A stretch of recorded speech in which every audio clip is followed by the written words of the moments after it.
자, 오늘부터는 이 다니엘서를 이제 한 장 한 장 살펴보면서 다니엘서를 중심으로 이 영적 전쟁이라고 하는 키워드로 말씀을 전하려고 합니다. 오늘 그 첫 번째 시간을 이제 시작하려고 하는데, 자, 오늘 우리는 이 말씀을 통해서 정말 생각해 봐야 될 것이 있습니다. 우리가 살아가는 이 세상을 보면 겉으로 보기에는 평범하고 또 반복되는 그런 일상의 연속처럼 그렇게 보여집니다. 그러나 우리들의 삶 이면을 바라보면, 또 영적인 눈으로 바라보면 이 세상은 한치의 양보도 없이 싸우는 치열한 전쟁터와 같다라는 거예요.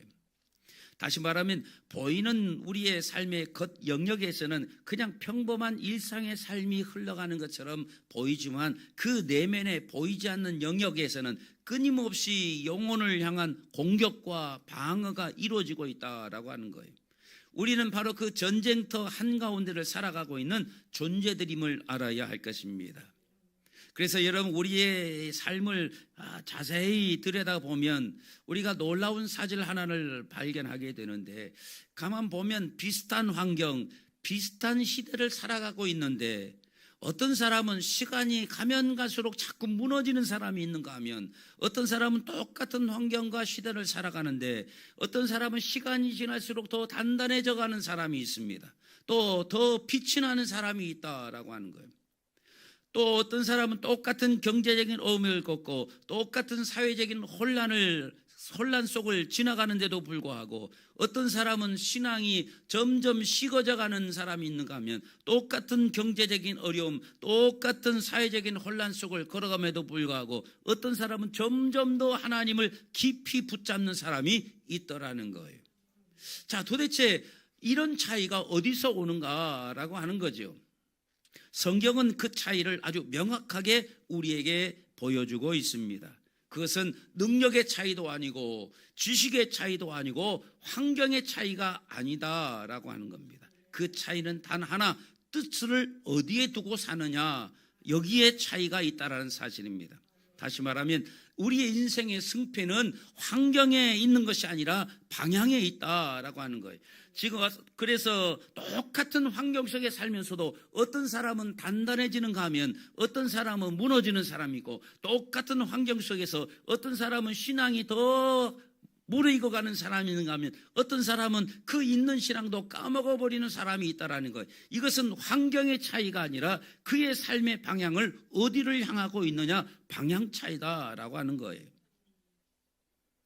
인생의 마음 중심을 어디에 고정하고 살아가느냐, 그것이 바로 그 사람의 운명을 결정짓는다는 사실을 알아야 할 것입니다. 여러분, 오늘 본문에 등장하는 다니엘을 보시길 바랍니다. 이 다니엘은 당시 세계 최강대국이었던 이 바벨론 제국의 포로로 끌려간 수많은 사람들 가운데 한 10대 소년입니다. 자, 1절과 2절에 보면 유다 왕 여호야킴 시대에 예루살렘 성이 이제 바벨론의 침공에 함락이 됩니다. 하나님의 성전의 기물들이 다 노략질 당하여 이방 신전에 옮겨지게 되죠. 자, 이것은 단순히 어떤 정치적인 패배로 끝나는 것이 아니라 신앙적으로도 엄청난 충격이 아닐 수 없다라고 하는 거죠. 하나님을 섬기는 나라가 이방 나라의 패배에서 하나님의 성전에 있는 그 하나님을 향한 기물들이 이방 신전으로 옮겨져 버리고 이스라엘은 패망을 하고 수많은 사람들이 다 이 바벨론의 포로로 끌려가는 이 패배, 이 사건은 우리에게 신앙적으로 엄청난 충격을 가져다 줄 수 있는 그런 사건이라는 거예요. 그야말로 하나님이 계신다라고 한다면 어떻게 이런 일이 일어날 수 있는가라고 하는 그런 물음, 그런 질문이 터져나올 수밖에 없는 바로 그런 상황이었다라는 거죠. 뿐만 아니라 다니엘은 개인적으로도 가족과 헤어졌지요. 그의 이름마저 바뀌게 됩니다. 인간적으로 보나 신앙적으로 보나 그야말로 무너질 수밖에 없는 상황이다. 나라가 무너지고 신앙이 무너지고 가족과의 이 이별과 단절, 또 이름이 바뀌었다는 것은 내 정체성이 사라져버렸다라는 거죠. 여러분, 우리가 옛날 일제시대 때 여러분 우리의 이름을 잃어버렸다는 것은 우리의 정체성을 잃어버렸다는 거예요. 그래서 여러분이 한국 사람이 이 김성진 혹은 또 아무개 이렇게 이름으로 불려진 게 아니라 뭐 김태희 식구 또 다나카 이렇게 불려진다는 것은 한민족으로서의 정체성이 사라져 버린다는 거예요. 이름이 바뀐다는 것은 정체성이 무너졌다는 거예요. 여러분, 정치적으로, 나라적으로, 신앙적으로, 가족과의 관계도 그 개인적인 정체성도 완전히 허물어져 버린 그런 상황에 떨어져 있는 그런 모습이다라는 거예요. 그러니까 무너질 수밖에 없는, 쓰러질 수밖에 없는 그런 상황인 거죠. 그런데 오늘 8절에 보면 바로 그런 절망의 한가운데서 이 다니엘은 놀라운 선언을 하고 있습니다. 다니엘은 뜻을 정하여 그랬어요. 다니엘은 그 절망의 한가운데서 뜻을 정하였다라고 이야기하고 있어요. 좋은 환경 가운데서 뜻을 정한 것도 아니고 정치적으로 경제적으로 용성하고 나라가 안정되고 가족이 화목하고 내가 행복해지는 그 상황 가운데 뜻을 정한 것이 아니라 국가적으로 신앙적으로 여러 가지로 무너져 버릴 수밖에 없는 그 상황 가운데 다니엘은 뜻을 정하였다라는 거죠. 여기 뜻을 정하였다라고 해서 뜻이라는 단어의 히브리어가 레브라고 합니다. 레브. 이것은 뭐 마음이라는 단어로도 사용할 수 있고 혹은 심장이라는 단어로도 사용할 수가 있습니다. 이것은 단순히 뜻을 정하였다라는 이 레브는 어떤 마음의 생각, 감정 이것만을 말하고 있는 것이 아니라 마음의 중심, 의지의 자리, 존재의 핵심을 의미하는 단어입니다. 그러니까 다니엘은 단순히 그냥 생각만 딱 바꾼 것이 아니라 자신의 존재 중심을 하나님께 고정하는 그와 같은 결단을 내렸다라고 하는 거죠. 다니엘이 뜻을 정하였다는 것은 단순히 그냥 마음 하나 바꾸고 생각 하나 바꾼 것이 아니라 내 마음의 중심, 이 의지를 하나님께로 내가 고정하겠다, 세우겠다라는 그 중심의 결단을 내렸다라고 하는 그런 뜻이라고 말이죠. 여러분, 사탄은요 항상 우리의 환경을 흔듭니다. 상황을 흔들죠. 또 우리의 감정을 흔듭니다. 우리의 현실을 흔들어서 우리로 하여금 스스로 무너지게 만든다라고 하는 거예요. 그러나 하나님은 우리의 결단을 통해서 우리를 세워가신다는 것을 기억하시길 바랍니다. 여러분, 환경이 우리를 세우는 것이 아니고 결단이 우리의 인생을 결정한다는 사실을 기억하시길 바랍니다. 오늘 이 밤에 성령께서 우리를 향하여 물으실 겁니다. 너는 지금 환경에 함몰되어 있느냐? 그래서 무너지는 인생을 살겠느냐? 아니면 뜻을 정함으로 세계를 여는 영적인 승리자가 되려느냐? 묻고 있다고 말이죠. 너는 지금 어디에 뜻을 두고 있느냐라고 하는 이 물음을 오늘 우리는 들어야 될 줄로 믿습니다. 여러분, 타협이라고 하는 것은 절대로 큰 것에서 시작되지 않습니다. 아주 작고 사소해 보이는 선택에서부터 시작된다는 사실을 기억하시길 바랍니다. 사단은요 우리를 한꺼번에 뭐 홍수같이 큰 유혹으로 우리를 무너뜨리지 않습니다. 거대한 댐을 무너뜨리는 것은 대홍수가 아니라 작은 균열, 그 생긴 작은 틈, 작은 균열이 바로 큰 댐을 무너뜨리게 된다는 사실을 기억하시길 바랍니다. 여러분, 사탄은 집요하고 또 지혜롭게 우리를 공격한다는 사실을 아셔야 할 것입니다. 눈에 보이는 아주 작은 균열 하나를 만들어서 그 균열을 통해서 우리를 서서히 우리의 전체를 무너뜨려 간다는 사실을 기억하시길 바랍니다. 여러분, 다니엘이 마주한 첫 번째 시험을 한번 보십시오. 다니엘이 첫 번째 만난 이 시험이 당장 우상에게 절해라, 신앙을 버려라, 이런 목숨을 걸 만한 그런 위협이 아니었다라는 거예요. 그저 왕이 내리는 맛있는 음식과 포도주를 먹으라는 거예요. 이 10대 소년들을 왕궁으로 데려다가 거기서 이제 바벨론의 학문과 언어와 모든 문화들을 가르치는 거예요. 자, 왜 똑똑한 10대 그 장래가 촉망한 그런 그 10대 아이들을 데려다가 왜 왕궁에서 가르칠까요? 거기서 가르쳐서 바벨론의 언어와 바벨론의 문화와 바벨론의 모든 것을 가르쳐서 이들로 하여금 바벨론에 쉽게 말하면 일꾼으로 쓰려고 한다고 말이죠. 그들을 이 유대인들 데려다가 훈련시켜서 유대를 다스리는데 앞잡이로 쓸 수가 있는 거라고 말이죠. 그렇게 하기 위해서 왕궁에 데려다가 특별 훈련과 교육을 시키는 거예요. 그러면서 그들에게 왕의 진미와 왕이 먹는 포도주와 가장 좋은 음식들을 제공해서 먹게 한다라는 거예요. 자, 이것은 굉장히 매혹적인 또 굉장히 좋은 제안이다 그 말이죠. 포로로 끌려온 다른 사람들은 다 제대로 된 음식도 먹지 못하고 매일 노역에 시달리고 늘 노동의 강도 속에 노동의 높은 강도를 가지고 노동에 시달리는데, 이 왕궁에서 있는 이들은 부드러운 음식을 먹고 고기를 먹고 왕이 먹는 산의 진미를 먹으며 사니 얼마나 이거 좋은 제안이냐 그 말이죠. 여러분 같으면 홀딱 넘어가지 않겠어요? 넘어갈까요? 안 넘어갈 거예요? 저 같으면 맛있는 거 준다면 얼른 가지. 아주 부드러운 제안이 그렇게 큰 심각하지 않다. 아니, 우상에게 절하라고 한다면 하나님을 섬기는 사람이 그 목을 내놔야지, 목숨을 걸어야지. 근데 왕궁에서 왕이 주는 음식을 먹으면서 공부 가르쳐 준다는 거예요. 공부도 가르쳐 주고 장학금도 주고 그렇게 해준다는데 얼마나 좋은 제안입니까? 자, 그러니까 우리가 스스로 생각할 수 있죠. 야, 이 포로 신분에 이 정도 내가 대우받는다면 이거 성공한 거 아니냐? 포로 신분에서 그 왕궁에서 공부해서 이제 쉽게 말하면 바벨론의 그 고위 공무원이 돼가지고 앞길이 창창하게 열리는 거예요. 자, 굉장히 성공할 수 있는 그런 좋은 자리 아니겠습니까? 또 마음에 여러 가지 갈등이 생길 때마다 아마 그런 생각이 들 거예요. 내가 여기서 그냥 그 포로로 그냥 살면서 박한 음식 먹으며 노동하고 그렇게 살다가 하는 것보다 이 왕이 주는 음식을 먹고 내가 건강해야 내 민족을 위해서, 내 나라를 위해서, 우리 그 유대인들을 위하여, 우리 히브리 민족을 위해서 내가 뭔가 할 수 있지. 그러니까 내가 좋은 음식 먹는 게 우리 민족을 위해서도 내가 건강한 것이 좋은 것이다라고 스스로 자위할 수도 있는 그런 상황인 거죠. 자, 이런 것들은 다 합리적인 유혹이 우리에게 다가온다라는 거예요. 그러나 다니엘은 이 문제를 결코 가볍게 본 것이 아니었다라는 거예요. 왜냐하면 이 작은 타협, 그냥 음식 하나 타협하는 작은 타협이 결국 인생 전체를 무너뜨리게 된다는 그 영적인 원리를 다니엘은 알고 있었기 때문에 그들을 관리하는 환관장에게 가서 요청을 하는 거예요. 왕이 주는 음식 내가 먹지 않겠습니다. 왕이 주는 고기 먹지 않겠습니다. 그냥 식물만 먹겠습니다.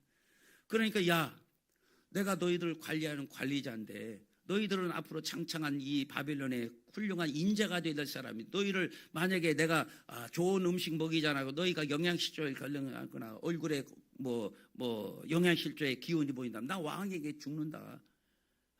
그래서 거부하죠. 그러니까 한번 시험을 해보세요. 내가 왕이 주는 음식 먹지 않고 그냥 식물만 먹고 내가 괜찮으면 그 다음부터는 그렇게 해주시면 될 것 아니냐라고 제안을 하게 된 거다 그 말이죠. 자, 그래서 오늘 본문 8절에 왜 왕이 주는 진미와 맛있는 음식과 포도주를 먹으라는 그 제안을 왜 거절했느냐, 그 이유가 8절에 나옵니다. 자기를 더럽히지 아니하려고 그렇게 했다라는 거예요. 여기서 더럽히다라는 말은 히브리어로 가알이라고 합니다. 가알은 말은 뭐 그냥 더럽히다, 지저분하다 뭐 이런 뜻이 아니라 오염시키다, 얼룩을 남기다라는 거예요. 여러분, 우리가 신 옷에 그 김치 국물을 이렇게 떨어뜨리면 물론 더럽혀진기도 하지만 그 빨아도 그 자국이 그냥 남아 있잖아요. 그렇게 그거를 우리가 오염되었다라고 얘기를 하죠. 바로 그 오염이 그런 뜻이라고 말이죠. 그러니까 지우려 해도 지워지지 않고 남아있는 흔적들, 그걸 오염되었다라고 이야기하는 거예요. 그러니까 여기서 더럽히지 않겠다라는 말은 그냥 뭐 우리가 더럽은 거야 씻으면 되잖아요. 근데 그 차원이 아니라 내가 오염이 된다라는 거예요. 오염이 된다는 것은 다시 원상태로 돌아갈 수 없는 상태라고 말이죠. 그렇게 왕의 진미를 먹으면 내가 가을 오염된다라고 하는 사실을 얘기하는 거예요. 왜냐? 당시 왕의 음식이랑 왕이 먹는 음식이라고 하는 것이 먼저 우상에게 제물로 바쳐진 그런 제물로 쓰여졌던 것을 다시 가지고 와서 요리한 것이기 때문에 왕이 먹는 음식은 거의 우상에게 바쳐진 음식일 경우가 많다고 말이죠. 그래서 다니엘은 그 음식을 먹는 행위가 자신의 영혼에 지워지지 않는 흔적, 자기의 영혼에 지워지지 않는 오염을 남길 것이기 때문에 나는 이 바벨론의 우상체제로 나를 오염시키지 않겠다, 지워지지 않는 얼룩을 남기지 않겠다라고 결단하고 있는 거예요. 우리는 성경에서 이 작은 타협의 위험성을 경고하는 수많은 사례들을 우리는 보아야 할 것입니다. 여러분, 하나님의 사람들이 큰 문제 때문에 넘어지는 것이 아닙니다. 작은 것 하나 타협하고 작은 것을 소홀하게 생각해서 적당히 타협하다 무너진 사람들이 많다는 사실을 알아야 하겠습니다. 여러분, 사사였던 삼손을 보십시오. 그는 한순간에 어떤 큰 것 때문에 머리털을 잃어버리고 기운을 잃어버린 것이 아니었어요. 나시린으로서 시체를 가까이 하면 안 된다라고 하는 그 작은 계명, 그거 하나 어기고 어떻게 사자의 사체에서 그 꿀을 떠먹는 그 작은 한 번의 타협에서 모든 것이 시작됐다는 거예요. 그러니까 나시린은 시체를 가까이 할 수 없어요. 그가 그렇게 지켜왔겠죠. 그런데 길을 가다가 저 들판에 죽은 사자, 그 사자 안에 벌들이 집을 지어서 꿀이 있다고 말이죠. 보는 사람이 없어요. 그러니까 그 꿀 때문에 그 사자의 사체에 있는 꿀을 먹었다고 말이죠. 사소한 거예요. 작은 거예요. 크게 문제될 만한 요소가 없다고 말이죠. 거기서부터 문제가 시작이 된 거예요. 여러분, 이 삼손이 어느 날 갑자기 기운을 잃어버리고 머리털이 뽑힌 것이 아니고 작은 것 하나를 소홀히 생각했던 거기서부터 모든 문제가 시작된 것을 기억하시길 바랍니다. 여러분, 사울왕은 어떻습니까? 사울왕이 처음부터 하나님을 대적하고 하나님을 멀리했던 사람입니까? 아닙니다. 하나님을 두려워할 줄 아는 사람이었다고 말이죠. 그런데 아말렉 전투에서 좋은 것을 남겼다. 왜냐? 하나님께 드리려고. 저는 그 말이 거짓은 아니라고 생각합니다. 그가 욕심껏 내가 다 누리려고 그가 좋은 것을 숨겨뒀다고 저는 생각하지 않겠어요. 사울의 선의를 믿어주겠다고 말이죠. 그렇지만 그것은 부분적인 순종이라고 말이에요. 하나님은 분명히 모든 것을 진멸하고 불태우라고 말했다고 말이죠. 그 작은 불순종, 그것이 하나님의 뜻에 어긋난 작은 불순종이 결국 그의 왕위를 빼앗아가게 되는 결정적인 계기가 된 것을 기억하시길 바랍니다. 여러분, 아간이라는 사람을 기억하지 않습니까? 여리고성 전투 이후에 그 여리고성에 있는 모든 첫성 여리고를 싸워서 이기고 그 성에 있는 모든 첫 것은 하나님의 것이니 손대지 말라고 그랬어요. 여러분, 이 여리고는 가나안의 첫성입니다. 가나안의 첫성을 이기고 그 첫 것은 하나님의 것이니 너희는 하나라도 손대지 말라고 그랬어요. 그런데 아간이 어떻게 합니까? 그 가운데 금과 은과 신할산 외에 또 하나, 이건 이 여리고성에서 거둔 것 가운데 극히 작은 일부분에 불과하다는 거예요. 그 숨겨진 조금, 누가 알 수도 없는 금덩어리 마차 한 마차를 숨긴 것도 아니고 외투 수백 벌을 숨긴 것도 아니에요. 금덩이 조금, 외투 한 벌, 극히 사소한 거예요. 그 작은 탐욕 때문에 이스라엘 전체를 다 패배로 몰아넣고 결국 자신의 가정이 다 파멸되는 그런 결과를 가져온 것을 여러분 기억하실 바랍니다. 여러분, 우리가 살면서 이 정도는 괜찮겠지. 한 번쯤이야 괜찮겠지. 아유, 남들도 다 그렇게 사는데 뭘. 자, 그런 안일함이 반복될 때에 사탄은 그 틈을 탄다는 사실을 기억하실 바랍니다. 그래서 그 틈을 타서 사탄은 우리의 영혼에 독소를 싣는다는 사실을 기억하시길 바랍니다. 여러분, 댐은 다시 말하지만 대홍수 때문에 무너지는 것이 아니라 작은 균열 때문에 댐은 터진다고 말이죠. 여러분, 우리의 신앙도 작은 것 하나 타협하는 거기서부터 시작되는 거예요. 적당히 타협하는 그것이 결국 우리를 무너지게 한다는 사실을 기억하시길 바랍니다. 그래서 영적 전쟁의 제1원칙을 여러분 꼭 기억하십시오. 1%의 타협도 거부하는 거예요. 우리는 99% 하나님의 뜻대로 살았으니 그 1% 작은 것 하나 적당히 타협해도 되지 않겠느냐? 여러분, 그 작은 1%가 여러분 사단의 유혹과 사단의 침입을 이끌어낸다는 사실을 기억하시길 바랍니다. 그래서 여러분, 이 영적 전투에 여러분 꼭 기억하십시오. 1%의 타협을 거부하는 것, 이것이 꼭 필요하다라는 것. 오늘 여러분의 삶에서 가볍게 여기고 있는 타협들이 있을 거예요. 이 정도는 그렇게 우리의 신앙생활에 별로 크게 느껴지지 않는 타협들이 있을 거라고 말이죠. 내가 지금까지 열심히 기도하는데 기도 하루 정도 미루는 거, 내가 한 주일 정도 기도 미루는 거, 하루 정도 말씀을 건너뛰는 거, 맨날 하나님의 말씀 하루에 한 장씩 보는데 하루 오늘 바빠서 또 늦게 앉아서 내가 하루 건너뛰는 거, 이건 이 정도야 문제가 되겠느냐? 내가 이 세상을 살 때 조금 정직한 거, 조금 포기하는 거, 우리가 악하게 산 것도 아니고 불의하게 산 것도 아니고 하나님의 뜻대로 살다가 어떤 계기가 돼서 조금 정직을 포기한 부분이 있다고 말이죠. 그 정직을 조금 포기하는 거. 내가 사람과 관계를 나누는 데 있어서 다른 것은 다 하나님의 뜻대로 했는데 조금 관계의 기준을 낮춰서 적당히 세상과 타협하는 사람과 같이 어울려서 적당히 세상과 타협하며 그렇게 관계를 맺는 거, 그렇게 낮춰진 기준, 이 모든 것들이 바로 작은 균열인 것을 기억하시길 바랍니다. 여러분, 영적 전쟁의 첫 번째 승리는 큰이라는 게 아니에요. 작은 타협을 거부하는 것에서부터 여러분 영적 전쟁의 승리가 시작된다는 사실을 기억하시길 바랍니다. 오늘 우리는 이 밤에 여러분 영혼에 생긴 작은 균열들, 이 가을들, 오염들, 여러분 이것을 기도로 메워야 될 줄로 믿습니다. 그것이 무너지지 않는 인생의 시작의 첫걸음임을 기억하시길 바랍니다. 두 번째로 결단은 하나님 편에 서는 것이 결단입니다. 여러분, 우리가 사는 이 바벨론이라는 세상 속에서도 여러분의 정체성을 꼭 지켜나가시길 바랍니다. 다니엘은 그냥 단순히 좋은 선택을 한 것이 아니에요. 다니엘이 왕이 주는 진미를 거절하고 내가 내 자신을 오염시키지 않겠다라고 결단한 것은 내가 더 좋은 것을 선택한 것이 아니라 하나님 편에 서는 선택을 한 거다라는 거예요. 이게 굉장히 중요합니다. 여러분, 결단은 중립이 아니에요. 결단은 언제나 방향을 갖는다는 사실을 기억하시길 바랍니다. 내가 하나님 편에 설 것이냐 아니면 세상 편에 설 것이냐라고 하는 거예요. 지금 다니엘이 처한 상황을 보면 이 다니엘은 그냥 단순한 포로 생활하는 게 아니에요. 철저하게 계산된 정체성 해체 프로그램의 일환으로 살아가고 있는 거예요.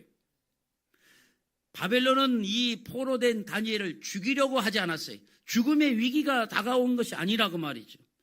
완전히 그를 바벨론 사람으로 개조하려고 하는 그 정체성 해체 프로그램의 일환으로 왕국에서 이 다니엘과 그 10대 소년들을 양육하고 있었다라는 거예요. 다시 말하면 다니엘이 포로로서 죽임을 당하는 그 위기, 그 절체절명의 상황, 거기에 빠진 것이 아니라 단순히 하나님의 사람으로, 하나님의 사람이라는 정체성을 변화시켜서 그 하나님의 자녀라는 의식을 그의 삶 속에서 지우려고 하는 바로 그 치밀한 전략에 지금 들어가고 있는 상황이다라는 거예요. 자, 먼저 이 다니엘과 그 함께하는 이 소년들을 보세요. 자, 이 바벨론이 얼마나 치밀하게 행하였는가를 보세요. 첫째, 뭘 바꾸고? 언어와 학문을 바꾸었어요. 바벨론의 가치관, 바벨론의 인본주의 철학을 3년 동안 그 소년들에게 주입해서 생각의 틀, 생각의 패러다임 자체를 바꾸려고 했다라는 거예요.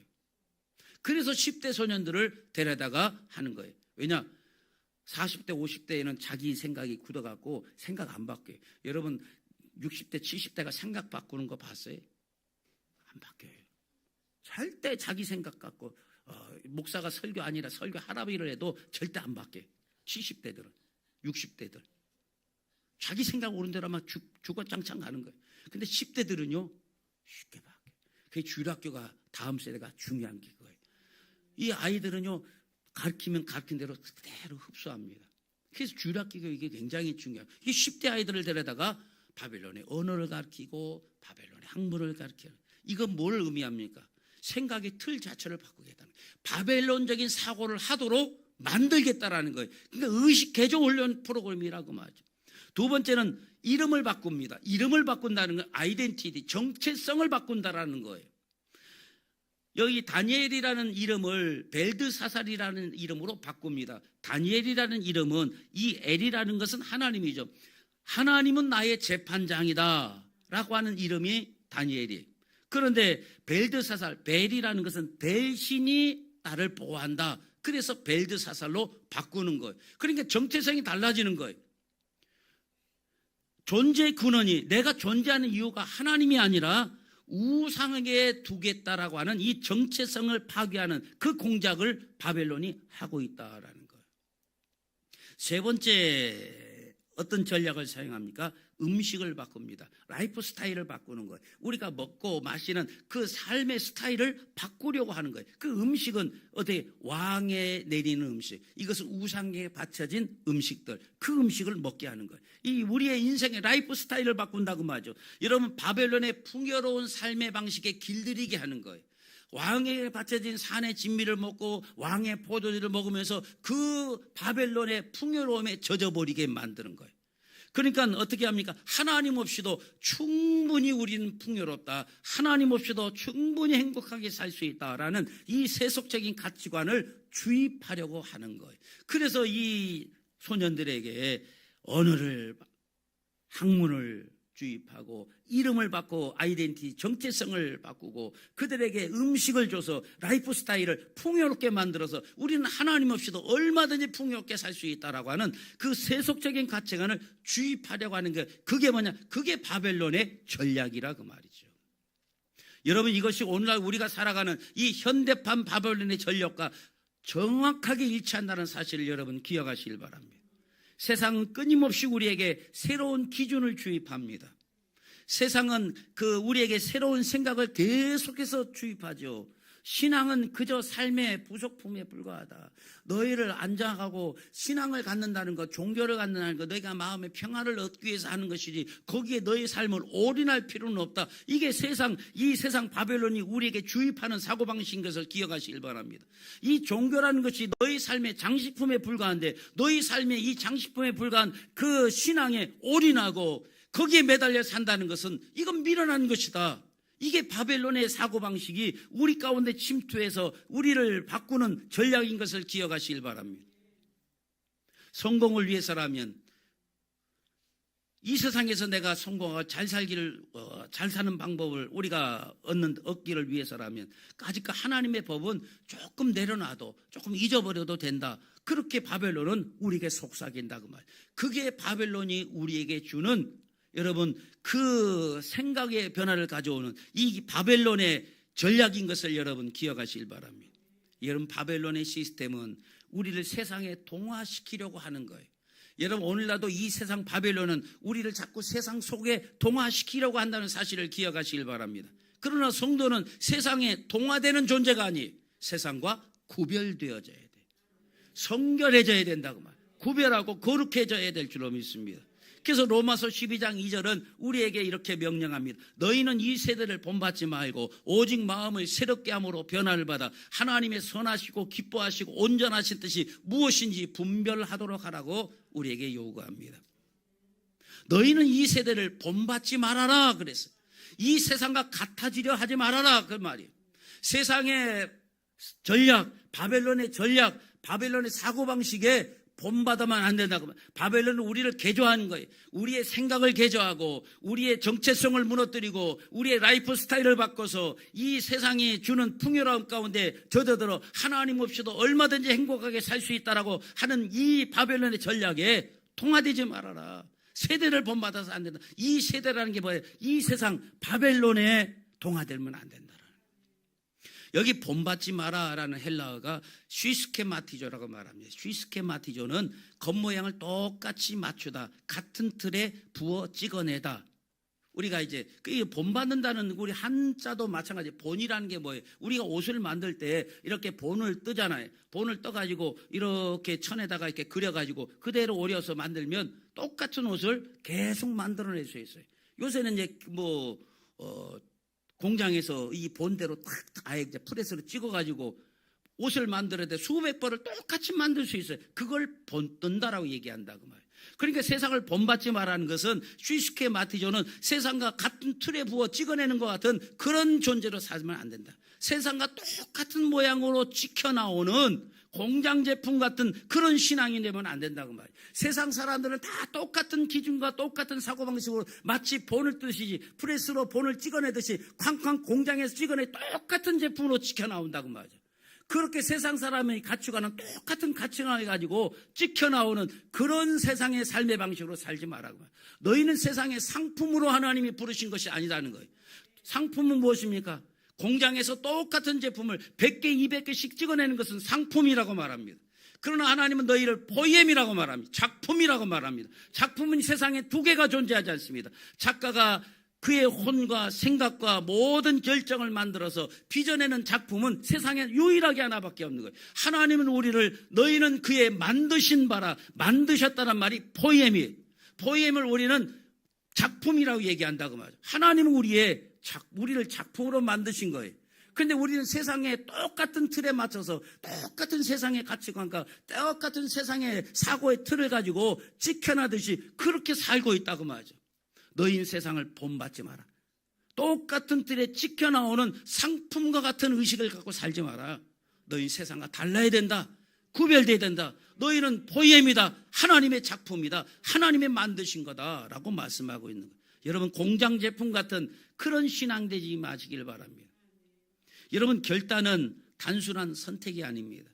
결단은 내 소속을 결정하는 거예요. 내가 어디에 소속될 것인가, 내가 지금 누구의 편에 서 있는가를 명확하게 하는 것이 그게 결단입니다. 다니엘은 이 바벨론의 학문을 공부했지만, 바벨론의 언어를 공부했지만 바벨론의 가치관에 무릎 꿇지 않았다라는 거예요. 그는 바벨론이라는 세상 속에 살고 있었지만 바벨론에 속한 자가 아닌데요, 바벨론에 동화된 자가 아니었다라는 거예요. 여러분, 오늘도 우리도 in the world, 세상 속에 살고 있지만 of the world, 세상에 동화된 존재가 돼서는 안 된다고 말이에요. 세상에 속한 자가 되면 안 된다. 여러분, 우리는 다 세상에 다 발을 딛고 살지만 이 세상에 동화되는 존재, 속한 존재가 되면 안 될 줄로 믿습니다. 여러분, 모세를 보세요. 그는 애굽의 왕자 자리를 내려놓고 이스라엘 백성들과 함께 고난받는 쪽을 선택을 했어요. 히브리서에 보면 그 애굽의 왕자의 자리를 내놓고 이스라엘 백성들 고난의 자리에 섰다고 얘기하고 있잖아요. 요셉을 보십시오. 보디발의 아내라는 치명적인 유혹 앞에서 내가 어찌 하나님 앞에 죄를 지으리오 라며 하나님 편을 선택했다라는 거예요. 까지가 눈 딱 감고 보디발의 아내와 함께 그 요구대로 가면 평생에 편할 수도 있죠. 차도 사주고 집도 사주고 명품도 사주고 해주지 않겠어요? 보디발의 아내가, 돈 많은 부인네가. 그런데 나는 그쪽에 서지 않겠다. 하나님 편에 서겠다. 내가 하나님 편에 서는 이것 때문에 혹은 내가 억울한 일을 당하고 힘든 일을 겪어도 나는 하나님 편에 서겠다. 여러분, 이 사람들을 보세요. 모세도 그렇고 요셉도 그렇고 그들은 상황을 본 게 아니에요. 그들의 그 상황은 누가 보더라도 애굽의 왕자로 사는 것이 좋은 상황이죠. 누가 보더라도 제비족이라 하기는 그렇고 보디발 아내의 비유 잘 맞춰서 보디발 아내 가지고 용돈 가지고 편하게 사는 것이 훨씬 더 나은 상황일 수도 있다고 말이죠. 근데 그 상황이 아니라 하나님 기준으로 선택했다고. 여러분, 배가 바다 위에 떠 있을 때는 안전하지만 바닷물이 배 안에 들어오면 침몰하죠. 여러분의 마음 중심이 이 세상에 바닷물이 들어오지 못하도록 거룩한 선을 그으시기를 주님의 이름으로 축원합니다. 영적 전쟁은 결국 어떤 싸움이에요? 내가 하나님 편인가? 아니면 세상 편인가? 오늘 여러분의 선택의 기준은 무엇입니까?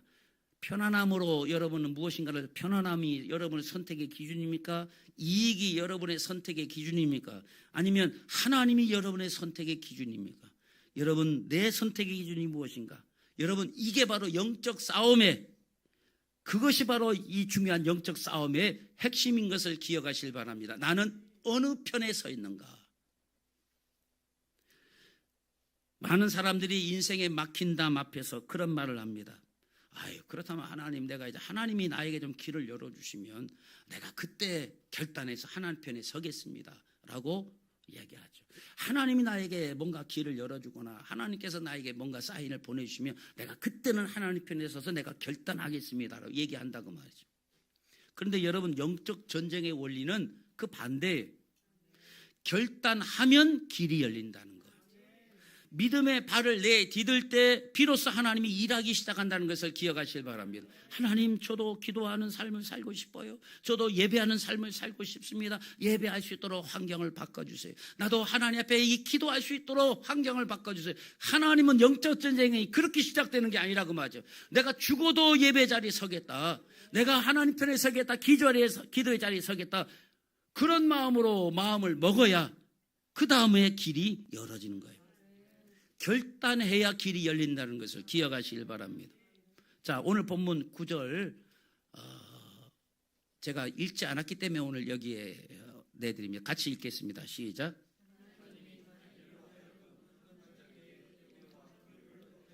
아멘. 자, 하나님이 다니엘로 하여금 환관장에게 은혜와 긍휼을 얻도록 하나님이 일하셨어요. 역사하셨다고 말하죠. 자, 시점을 보세요. 하나님이 언제 일하셨어요? 언제 역사하셨습니까? 다니엘이 상황을 살필 때 하나님이 역사하셨어요? 아니, 죽음을 각오하고 뜻을 정하여 환관장에게 나아가는, 그리고 환관장에 나아가서 자기의 결단한 바를 이야기했을 때, 그때 비로소 하나님이 역사하신 거예요. 다니엘은 길이 보였기 때문에 뜻을 정한 것이 아니었다라는 거예요. 오히려 아무 길도 보이지 않을 때, 오히려 캄캄한 상황에서 뜻을 정했더니 하나님이 환경을 바꾸시고 환관장이라는 이 사람의 마음도 움직여가지고 길을 만들어 주셨다라는 거예요. 여기서 우리는 홍해와 요단강의 차이를 알아야 할 것입니다. 여러분, 출애굽 1세대가 건넜던 홍해는요, 하나님이 미리 갈라놓으신 다음에 건너게 하셨어요. 여러분, 그건 이 출애굽한 1세대가 아직 어린아이 같은 신앙을 가졌기 때문에 하나님이 거기에 맞춰서 배려해 주신 거예요.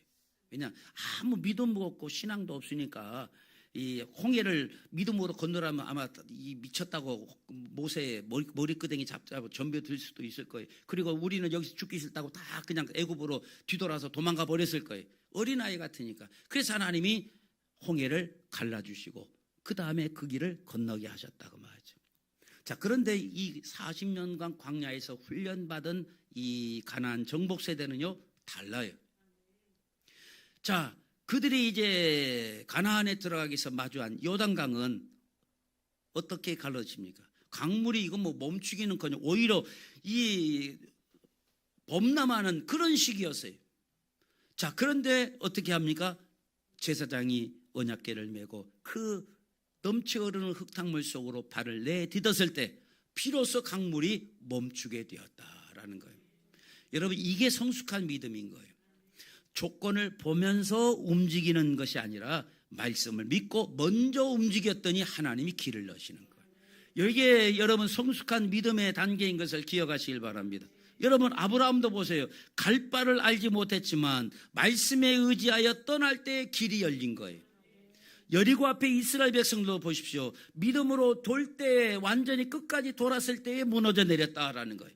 징조가 있었고 상황이 있어서 그것을 보면서 그들이 결단하고 돌았던 것이 아니라 믿음으로 돌았더니 하나님이 역사하셨다라는 거예요. 여러분, 오늘 우리들의 삶에도 마찬가지입니다. 여러분 삶에 막힌 문제들이 있습니까? 경제적인 위기가 있습니까? 자녀의 문제가 있습니까? 어떤 관계 단절의 문제가 있습니까? 여러분 꼭 기억하십시오. 길이 없는 것이 문제가 아니라 결단이 없는 게 그게 문제라는 사실입니다. 여러분, 우리의 인생에 왜 이렇게 변화가 없는 줄 아십니까? 하나님이 안 계시기 때문에 여러분의 삶에 문제가 계속되고, 여러분 하나님이 약하기 때문에 여러분의 삶에 문제가 있는 거예요. 여러분이 결단하지 않기 때문에 그래요. 내가 하나님 편에 서기로 결단하면 하나님이 역사하신다고 하죠. 그런데 하나님이 이 상황을 만들어주시면 내가 하나님 편에 서겠습니다. 내 상황을 조금만 더 낫게 만들어주시면 내가 하나님 편에 서겠습니다. 이것은 있을 수 없다고 말이죠. 언제나 하나님 편에 설 때에 하나님이 역사하시는 거예요. 여러분, 나는 오늘 하나님 편에 서겠다. 그렇게 뜻을 정하는 순간 하늘의 창고가 열리고 하나님의 신실하신 사랑과 긍휼이 여러분의 삶에 여러분 개입하기 시작할 줄로 믿습니다. 여러분, 결단은 상황 보면서 하는 게 결단이 아닙니다. 결단은 기준을 정하는 거예요. 내가 오늘 하나님 앞에 내가 믿음의 발을 내딛겠다. 이 마음을 먹으시길 바랍니다. 그때 비로소 하나님이 길을 여실 줄로 믿습니다. 이제 결론으로 나갑니다. 사랑하는 우리 광명의 성도 여러분, 다니엘이 인생의 승리를 거둔 것은 그의 탁월한 지능 때문이 아닙니다. 정치적인 수완이 있었기 때문이 아닙니다. 여러분, 다니엘은요, 이 뭐 완전히 그 왕조가 달라지는 것이 아니라 아예 그냥 제국이 달라지는데도 그의 총리 자리가 계속돼요. 여러분, 이건 있을 수 없는 일이에요. 뭐 대통령이 바뀌고 그 다음에 총리가, 이 총리가 그 다음 총리가 하는 경우도 왕왕 있지만 완전히 왕조가 바뀌고 제국이 바뀌어 버리는데도 불구하고 이 다니엘이 바벨론의 총리가 이제 메데 바사 이 페르시아 제국까지 총리까지 되는 이 완전히 제국이 바뀌는데도 그의 나라가 계속되는 거, 여러분 이거 보통 일이 아니라고 말이에요. 그거 정치적인 수완이 좋구나 그렇게 생각할 수 있는 것이 아니라고 말이죠. 그렇게 그의 인생의 승리는 오직 하나, 뜻을 정한 결단에 있었다라는 사실을 기억하시길 바랍니다. 바벨론이라는 거대한 제국도 사자굴이라는 죽음의 위협도 이 뜻을 정한 사람을 꺾지 못했다라는 사실을 기억하시길 바랍니다. 다니엘의 인생은 비록 처음 시작은 포로로 시작됐어요. 그러나 그의 삶은 하나님 나라의 장엄한 역사로 기록된 것을 여러분 기억하시길 바랍니다. 여러분, 결단은 감정이 아니에요. 내가 이제 하나님의 뜻대로 살아야지 어떤 감정적인 것이 아니라고 말이죠. 오늘 이 밤에 여러분 내리는 거룩한 선택이 되어야 될 줄로 믿습니다. 나는 이제 나의 삶의 작은 타협을 내가 끊기로 여러분 뜻을 정하시길 바랍니다. 세상의 가치가 아니라 내가 이제 하나님 편에 서기로 결단하시기를 바랍니다. 내모로 안 되는 문제를 붙들고 내가 실험하기보다는 내가 이 기도의 자리로 나가 하나님께 맡기기로 마음을 정하시기를 바랍니다. 원망하던 입술을 이제는 닫고 어떤 상황에서도 내가 찬양하기로 뜻을 정하시기를 바랍니다. 난 그렇게 하겠다라고 뜻을 정하시라고 말해요. 여러분이 뜻을 정하면 하나님이 길을 여십니다. 여러분이 결단하면 하나님이 역사하십니다. 여러분이 하나님 편에 서면 하나님도 여러분 편에 서서 싸우실 겁니다. 문제는 우리가 연약하다는 데 있죠.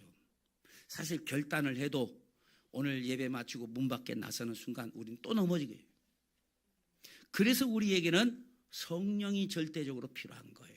그래서 우리가 성령 충만을 받아야 되고 성령의 도우심을 힘입어야 되는 거예요. 성령님 우리의 연약한 결단을 강철 같은 결단으로 바꿔주시는 분이십니다. 오늘 이 밤 성령의 불이 여러분의 심장, 이 레부, 여러분의 이 심장의 마음에 임하여서 세상을 이길 뜻을 정하게 해주시기를 간절히 주의 이름으로 축원합니다.